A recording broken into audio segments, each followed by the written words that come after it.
Hey everyone, welcome to Judging for the Win. I'm Dave, and this is my daily ruling. Today's question was suggested by a viewer. Thanks to Rick for this one. Nick controls a Platinum Angel, and during Amy's upkeep, she puts the 20th counter on her Darksteel Reactor. What happens? Okay, so in order to answer this question, I'm first going to talk a little bit about how Darksteel Reactor's win the game ability works, since it's a bit special. Let's notice how this triggered ability does not trigger from some event happening in the game. Rather, it triggers from a specific game state existing, in this case a game state where Darksteel Reactor has 20 charge counters on it. Such triggers are known as state triggers, and they have this special rule. If a state trigger triggers, it will not trigger again until after that original instance of the trigger has left the stack. This rule is important because anytime the game is going to give priority to a player, it first checks to see if there's any triggered abilities that have triggered, and it puts them on the stack. The game state that caused the state trigger to trigger in the first place is still probably going to be true though.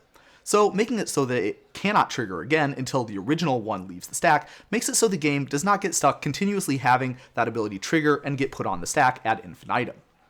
Now that we have that background, let's go through exactly what happens in the situation described in the original problem statement step by step. After the counter is put on Darksteel Reactor, its ability will trigger. Assuming nothing else happens, that trigger will resolve. However, Amy will not be able to win the game because of Nick's Platinum Angel. At this point, the Darksteel Reactor will still have 20 charge counters on it, so its ability will trigger again. Absolutely nothing is different from the last time this happened though, so the ability will again do absolutely nothing when it resolves. This is an issue because the way that turns work in Magic is you cannot move on to the next step in a turn until both players pass priority in a row with the stack empty.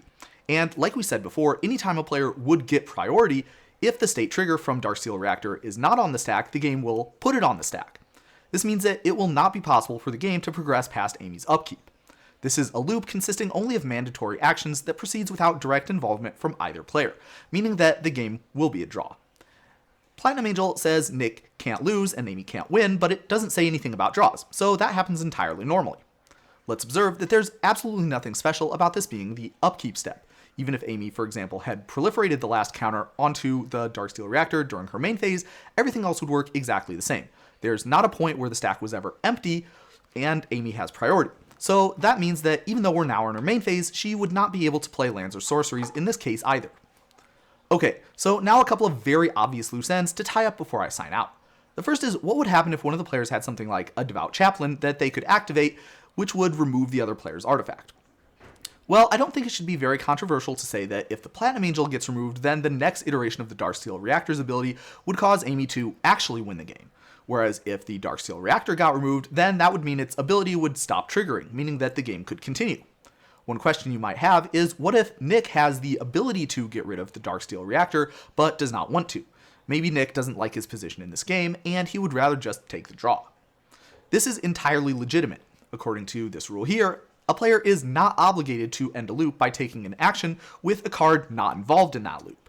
So Nick could decline to exile something and take the draw if he wanted to. The other obvious question is, what would happen if someone had a card like Into the Core that could exile both artifacts at once? In this case, let's observe that because of the way checking triggered abilities works, if you're casting any spell here, you're doing it in response to a Darksteel Reactor trigger. That trigger goes on the stack before any player gets priority if it isn't there already. This means that after Into the Core resolves, the next thing that will happen in the game is the Darksteel Reactor trigger that you cast that spell in response to will resolve. With Platinum Angel being out of the picture, that will result in Amy winning the game. And as before, if Nick hadn't Into the Core and was able to break the loop this way, he would still not be obligated to cast that Into the Core because that's a card not involved in the original loop. But that's all I have for you today. How did you do? Join me again next time for another daily ruling, but until then, I hope you have a great day.